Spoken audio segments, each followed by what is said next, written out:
Hey, hello, my name is Jacqueline. I work on fancy private jets and I share the experiences here on YouTube. And since I share those videos with you, I'm often asked, how do you become a flight attendant on a private jet? What do I need to do to have the same job? And if those are your questions today, I will link a bunch of videos down below for you. My typical flight attendant question and answer videos are about getting the job as a private jet flight attendant.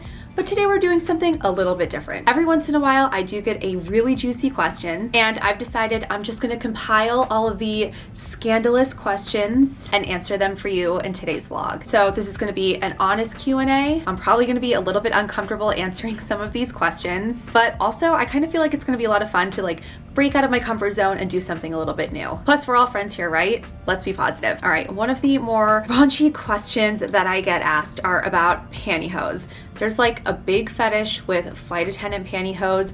Do I wear them? Do I sell them? Do I take pictures of them, etc.? Yes, I wear them. I don't think bare legs look appropriate on a private jet. No, I do not sell them. However, I do know a girl who sells them and she makes a small fortune selling her pantyhose. So I would be lying if I said I wasn't tempted to do the same thing, but I'm also somebody's mother and I'm not really comfortable shipping personal items that contain my DNA to someone who wants them. So no, I don't sell them, even though for 15 seconds of my life I thought, what a good way to make extra money. I figured I would start off with the most uncomfortable question and just get it out of the way. But that's one of the frequent questions that I'm asked in YouTube comments. Those are public, people can see you asking. And then sometimes people will just slide into my DMs and ask that way. I wear them, I don't sell them, I throw them away when I am done with them. All right, another question that people wanna know is, what do I hate about my job? And I think I'm asked this question because I feel like generally I'm pretty positive. I truly enjoy coming to work, working on my airplane, working for the clients that I fly around, enjoying my layover time in hotels. And I feel like people think there really needs to be a downside. The only downside that I really can think of is not being home. As I mentioned, I have a little baby. I want to be there with him all the time, but I do love this profession enough, and so that's why I continue to work. Also, if I did have to change anything about the job, I made a video on this. I feel like private aviation, not even just private, all of aviation is extremely wasteful. And I'm not just talking about carbon emissions. I mean, the amount of things we buy and the amount of things that are thrown away is ridiculous. And so if I were able to change that, that is something that I would change about the job. All right, this next question is from viewers who have really paid attention to my vlogs and to my Instagram. I posted that we were looking to hire a new flight attendant, and in my 4-year checkup, I had mentioned that we had a new flight attendant for about 15 minutes and she didn't work out. Everyone wants to know why that flight attendant got fired. And I feel like I can't really share that because I am the lead flight attendant at my company and I have input in who we decide to hire. But a piece of advice that I would like to give to you, whether you are a flight attendant or at any other job, is don't be a liar. Your coworkers will find out everything. Next question, what's the most stressful about your job? I feel like the most stressful part about most corporate flight attendant jobs and reserve commercial flight attendant jobs is the uncertainty. When will I be called? Where will I be going? And then on the corporate side, how many passengers am I going to have? How am I going to source catering in this quick amount of time? There are some companies who have flight attendants who constantly have a 2-hour call out to prepare catering and get a private jet ready, fly the rich and famous around. And that seems very overwhelming to me. I'm not a fan of the pop-up trips. I'm grateful that I generally know what my schedule is gonna be a few weeks in advance. So I feel like I have a good work-life balance and I'm able to plan since I'm not always on call. That on-call life is definitely stressful. It's not a healthy way to live. I feel like you can never really wind down.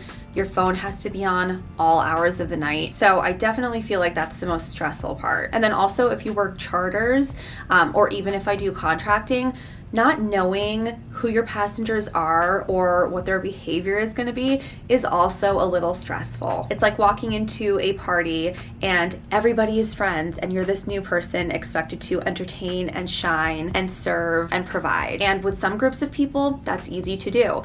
and there's some groups of people and it's just a little bit more challenging. Next question, if you were not a private jet flight attendant, what would you be doing? People think I'm joking all of the time when I answer this question.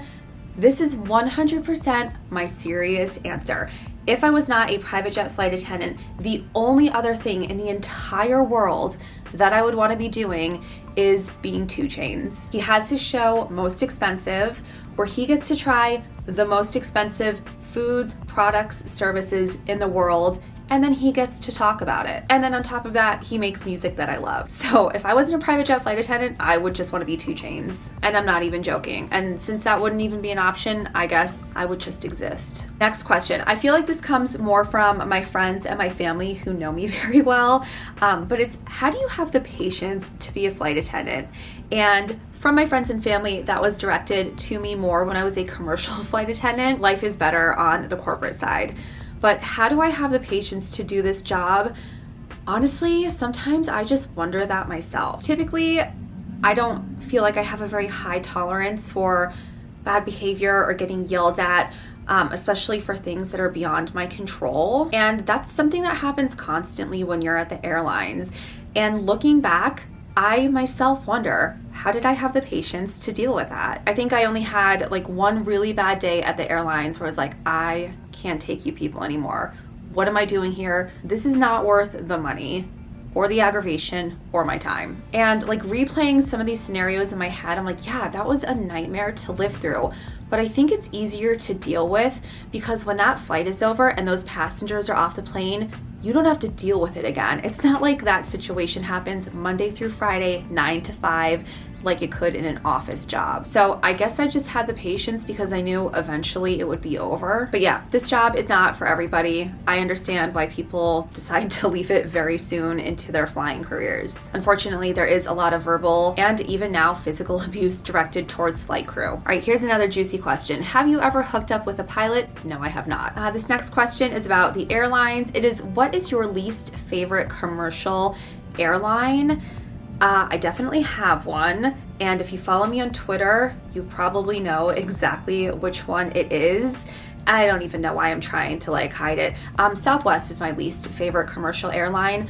I hate their boarding process. I don't like that they wear shorts for their flight attendant uniforms. I feel like, are you really that happy? How are you being brainwashed to be this upbeat and positive all the time? And listen, the flight attendant job is a great job. When I was at the airlines, most of my days were happy, but I would never get on the PA system and sing a song to a group of passengers. I would never encourage people to get married on an airplane. I just don't get that culture. It's not my thing. I have other reasons for not really being the biggest fan of them, but those are like the ones that I'm willing to share here on YouTube. Next question. What do your pilots think about you being on YouTube? Your cameras are always out on your layovers. And yeah, they are. And for years, my pilots didn't even know that I did YouTube. The way it was brought up to them was we were recently doing flight attendant interviews and a potential candidate walked in and said, "Oh my gosh, Jacqueline Travels, I love your YouTube." And then I looked at the pilots because then it became a little bit awkward.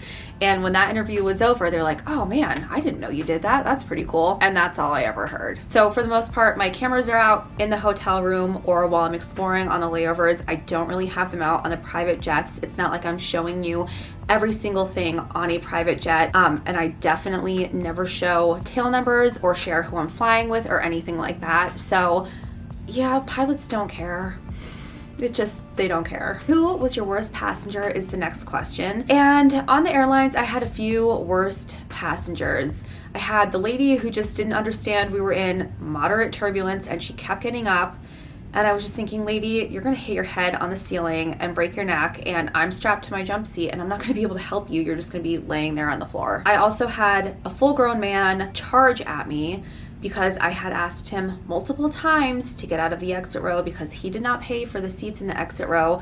like the other people who were sitting in the exit row did. Therefore, it was unfair for him to be sitting there. And after some back and forth, he finally got up, and then he waited for me to be alone in the aisle and came storming up to me. I thought he was going to tackle me in the middle of the aisle. And he got in my face and told me I was the worst flight attendant that he's ever had. I told him he was the worst passenger I ever had. And then his language got very colorful. So that was not a fun situation. I thought for sure this huge man was going to tackle me on an airplane 40,000 feet in the sky. And he was actually met by police when we landed, because another flight attendant had seen him come up to me and called the flight deck, let them know what was going on, and then they had the police waiting for us when we landed. There's been a bunch of other passenger situations and name calling, and I wouldn't say it's like the worst thing. I get it. Travel is stressful, and sometimes it just sucks to do, and people aren't always traveling to go on vacation. They're traveling for funerals, and you just never know what someone's going through. So I think if my feelings were hurt because someone called me a name,